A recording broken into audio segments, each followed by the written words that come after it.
Indie games have honestly been popping off lately. Pizza Tower, Dave the Diver, Animal Well, I think there was one with cats. So many games that have been completely mogging recent AAA releases with their embarrassing performance and substanceless content. I've always really admired the passion and care behind indie releases.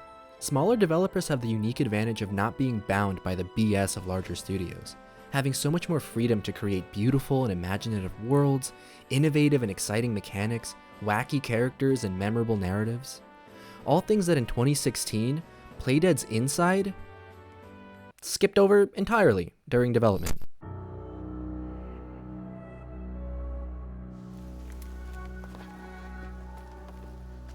Dark, forlorn. A faceless protagonist desperately runs through a monochromatic forest. Shrouded in a vespertine stillness, he's chased by an unnamed enemy aiming to capture him alive.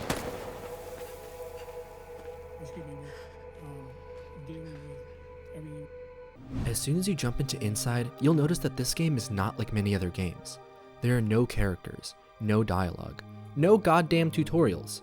Silent, with only the sound of footsteps and rustling leaves echoing throughout your surroundings. Some people would see this as a detriment. Like, in all honesty, there kinda really isn't even a plot.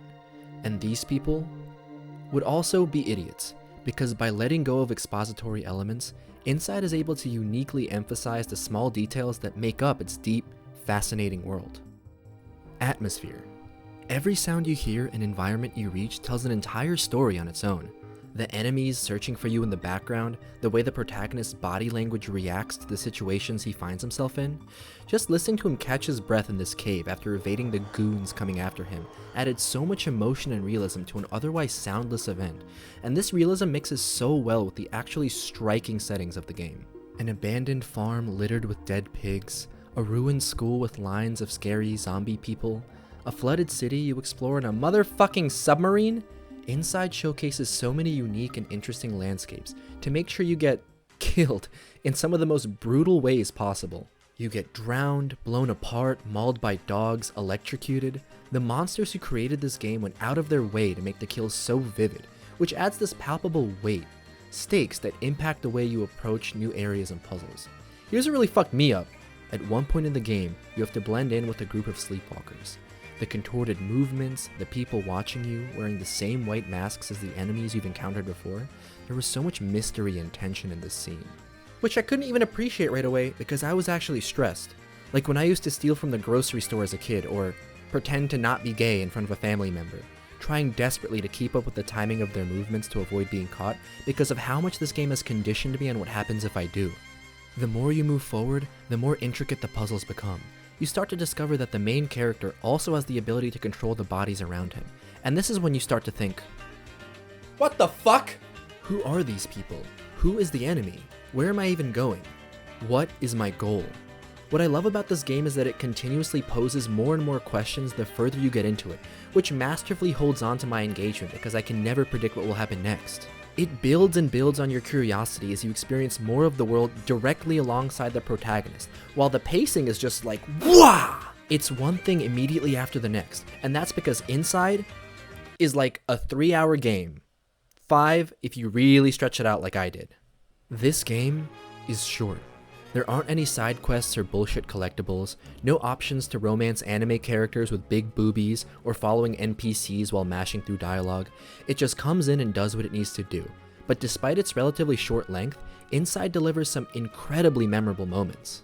The sunrise when you leave the barn, the scene where you're dragged to the bottom of the flooded city, the area with water suspended by augmented gravity. Cell shading can be such a stylistic choice when it comes to art direction, but it's the use of contrast that truly exaggerates the range of these events to be so stunning. The almost completely lightless and monochromatic environments make the rare use of color so much more vibrant. The silent soundscapes make the few sequences with music flourish, and before you know it,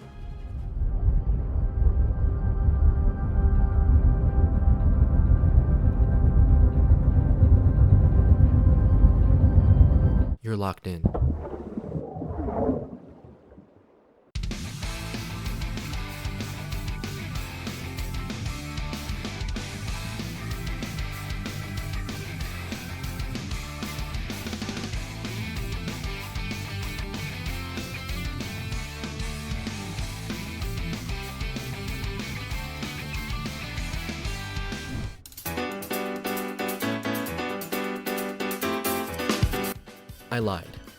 Throughout the world, there are actually 13 secret areas which contain Inside's sole collectible, a series of glowing orbs. Hidden caves, secluded rooms, spooky dungeons with monster dogs. Despite the puny and linear map, these locations are obscured in really clever and creative ways.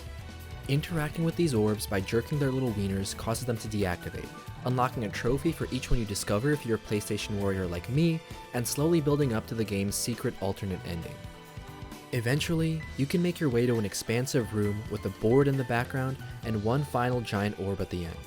Observant people like me will notice that the board features 13 lights mirroring the 13 orbs scattered throughout the world, which will glow once the corresponding orb is deactivated. Finding all of the orbs will open the hatch to the giant one, letting you get your hands on the final smaller 14th bad boy inside. As soon as you deactivate it, the lights on the board will short out, except for one, which continues to glow. The second one, reflecting the bunker under the cornfield where you found the second orb. Loading back to this checkpoint and popping over to the right takes you to a previously inactive door and a switch that can be pulled in 3 directions. Each direction plays a distinct tone, and you have to enter a specific sequence of 14 notes in order to open the door, the order of which is only heard in the background through machines found near various key areas of the game. I honestly have no idea how someone would be able to figure this out without looking it up, which is why that's exactly what I did. Once the door is open, you enter a long, winding tunnel, almost completely lightless until you eventually reach an abandoned room where the first thing you notice is that this room is a gooner's paradise. Can you imagine how much VTuber you can watch and Sonic G Fuel you can drink in this dungeon? Yeah, I bet you can, you creep.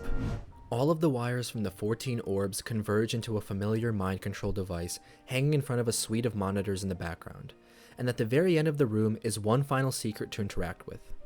Giving the latch a little tug reveals a plug which you can then pull out, killing both the monitors and the device and putting the protagonist in a slumped position, the same deactivated state as the sleepwalkers you've controlled up to this point. Inside's endings are both such unique and powerful methods to convey its most important central themes: agency, individuality, the consequences of choice, but most obviously, control.